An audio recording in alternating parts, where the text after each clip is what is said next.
Good evening, everyone. I'm coming to you live a little bit later today. It is Friday. We're going to be doing yoga flow exercises that I'm going to demonstrate just very briefly that you can incorporate after a long drive. I did a long drive yesterday. I drove up from Montana, 14 hours to be exact. So my hips are really tight. So first exercise, if you have a couch, a bench, a box, even your bed, you're going to start off with the couch stretch. You're going to put your knee on the floor, shin close to the object that you're elevating your foot on. Opposite leg's gonna come out almost like a 90-degree angle. If you have an object that you can utilize for support, like this perfect rolling side table, you can roll it in front and then you can push your hips down and actually use this to elevate yourself. If you don't have that option, then you can always elevate your shin and elbow on your thigh.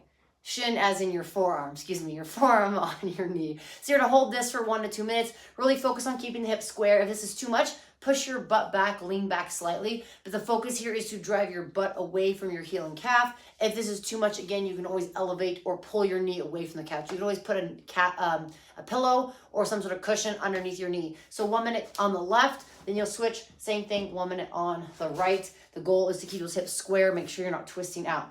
Second exercise is going to be a single leg hip rock. So depending on the space here, I'll try to adjust the camera so you guys can hopefully see a little bit more here. I'm gonna stick my left leg out.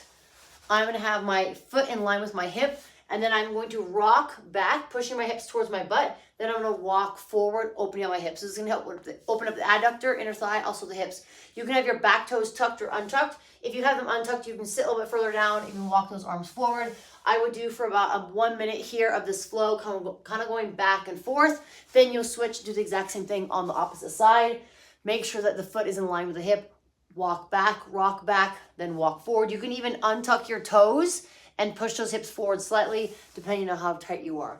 The next stretch is going to be a child's pose and or a frog stretch. So a frog stretch is going to be where your knees are as wide as possible. If you need a cushion, I highly recommend it. Then your feet or your ankles are going to be in line with your knees. So we'll try to kind of adjust this so you guys can see a little bit slowly, a little bit better angle. So I'm going to get my knees again as wide as I can in this position. And with this position, the intention is to allow my hips to push back. So I'll try to face you guys so you can kind of see this. So knees are as wide as possible. Ankles in line with my kneecaps, toes are pointed out. Then from here, I'm going to stay elevated on my wrist, and then I'm going to slowly push my butt back away from my body so like I'm sitting my butt and hips back. If this is very intense, be very patient with yourself, slow yourself down. You can even come to your forearms and hold this stretch. Now, if at any point you're super tight and you're not able to get your knees wide, you can modify by going to that child's pose. So you'll bring your toes together like a V, knees apart, then you'll push your butt back, walk those arms forward for that stretch. This is great not only for the hips, but also the lower back and upper back. So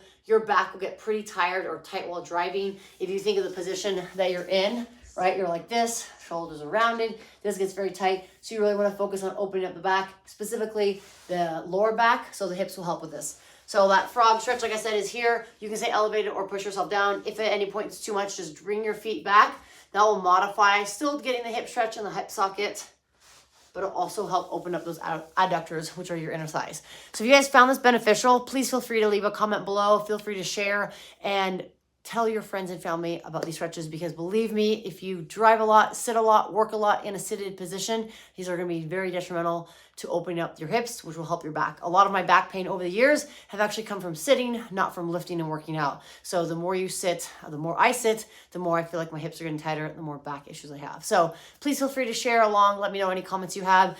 Stay tuned. I have some fun, exciting things that I'm doing this weekend. I am helping out my mom with storage units, and we are trying to condense 2 storage units into 1 that are fully packed. Can we do it? I'm not sure, but I have a belief and a hope that we can do it. So feel free to stay tuned, and I appreciate all the support. I hope you guys have a fabulous Friday. Enjoy your weekend as well, and I'll see you guys soon.